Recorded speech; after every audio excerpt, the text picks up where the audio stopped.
Assalamualaikum Ustaz. Waalaikumsalam. Gimana kabar Ustaz? Alhamdulillah, baik. Gimana? Antum gimana, sehat? Alhamdulillah Ustaz. Pulang gue sih. Iya, kalau pulang gue Ustaz. Gimana, antum sehat? Alhamdulillah sehat. Iya nih Tad, ini bagaimana nih? Ini kebanyakan, ya mungkin sebagian lah. Orang-orang itu yang sudah hijrah itu kenapa ya?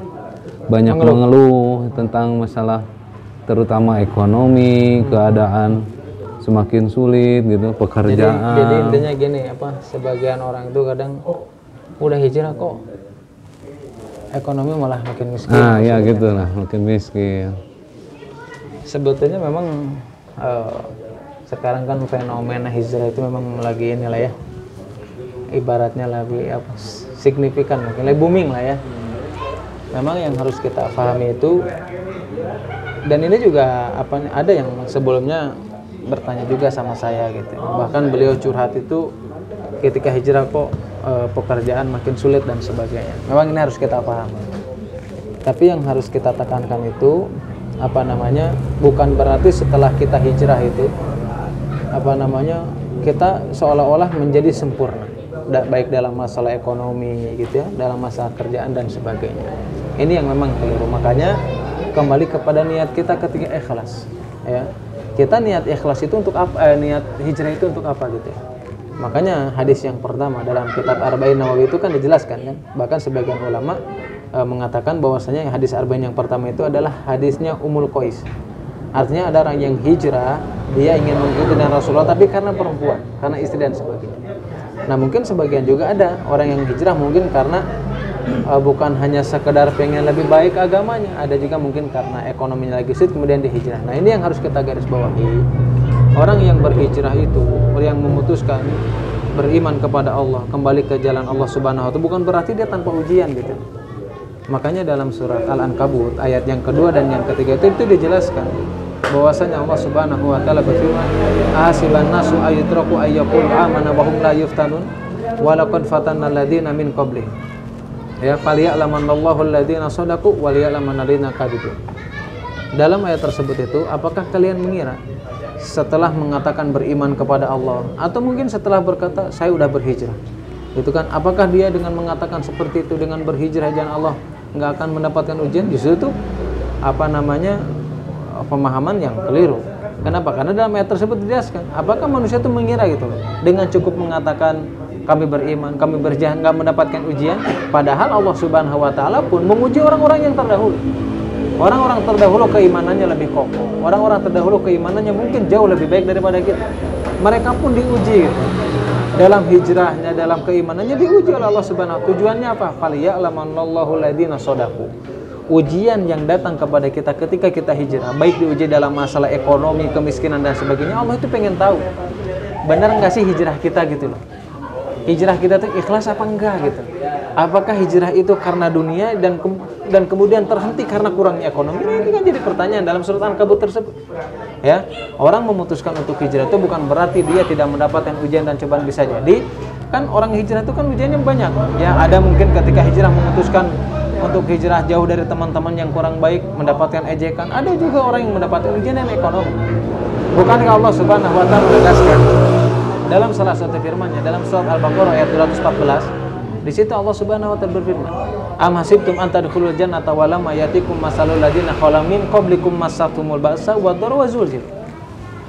Apakah kalian mengira untuk masuk surga, untuk menjadi lebih baik, untuk bisa taat yang berbuah dengan surganya Allah Subhanahu wa taala tanpa ujian? Pasti ada ujian. Yaitu tadi karena bisa ujian dengan kemiskinan, pekerjaan dan yang lain.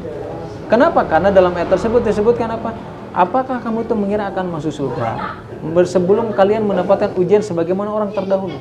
Ya, al-ba'sa wad-dharra. Al-ba'sa itu apa?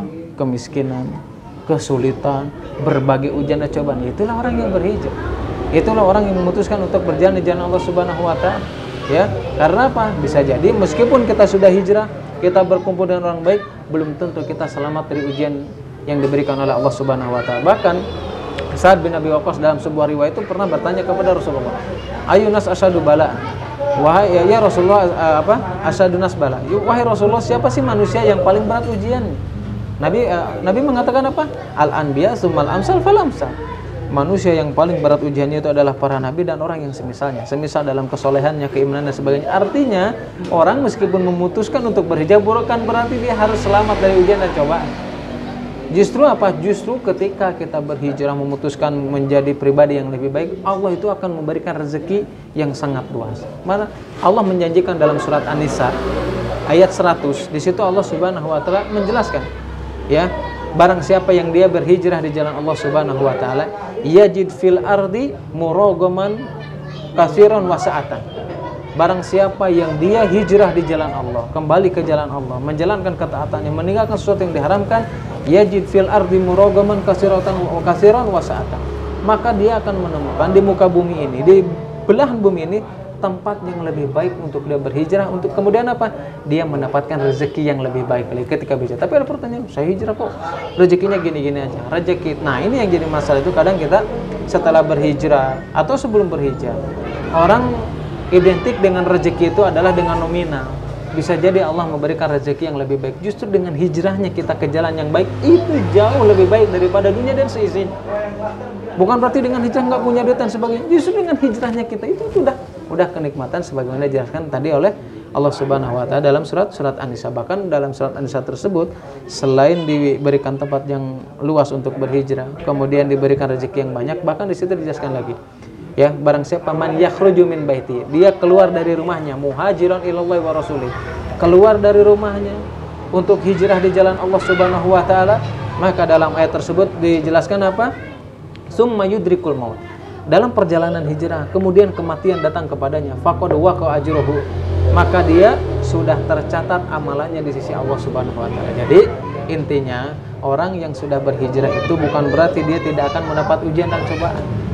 Nah, ujian dan cobaan itu bisa berbentuk apa saja setelah berhijrah. Dan harus kita pahami, kenikmatan yang kita dapatkan janji Allah dalam surat An-Nisa bagi orang yang berhijrah itu, rezeki itu bukan hanya sekedar berbicara dengan nominal. Kesehatan, kita bisa belajar agama lebih baik, bisa gaul dengan orang baik, itu justru kenikmatan yang lebih bagus. Bahkan di hijrah sendiri pun itu ya kenikmatan yang lebih baik. Intinya, kalau kita merasa hal demikian, ya kita tanyakan kepada pribadi kita sendiri. Kita hijrahnya tulus karena perempuan, karena harta, atau karena ABC dan sebagainya, kita yang tahu tentang hal tersebut. Itu. Jadi intinya harus ikhlas ya ketika kita intinya harus berhijrah. didasari dengan keikhlasan. Makanya harus belajar tauhid ketika hijrah itu, untuk supaya kita lebih istiqomah lagi, bisa menerima keadaan ketika berhijrah. Ya kalau kita hijrah, setelah hijrah nggak pernah belajar akidah, nggak belajar tauhid, ya ketika diberikan ujian, cobaan, ya akhirnya itu yang diantara sebagian orang yang hijrah itu bisa dikatakan hijrahnya gagal. Kenapa? Karena udah hijrah nggak pernah didasari dengan akidah. Akhirnya apa? Ketika dapat ujian dan cobaan, dia nggak bisa nerima gitu aja. Ya makanya harus tanamkan akidah dulu daripada yang lain. Jadi belajar ikhlas itu gimana, Ustaz? Ya memang sulit ya. Ya semuanya kita ya sampai sekarang masih tetap belajar. Ya mudah-mudahan apa yang selama ini kita jalani, kita lakukan, semuanya diterima oleh Allah Subhanahu wa taala, ya. Dan mudah-mudahan hijrah kita hijrah yang betul-betul diridhai oleh Allah Subhanahu wa taala. Ya, itu mungkin yang saya bisa jelaskan. Jazakallahu khairan Ustaz. Wa iyyakum ya. Mudah-mudahan kita selalu diberikan kesehatan. Amin.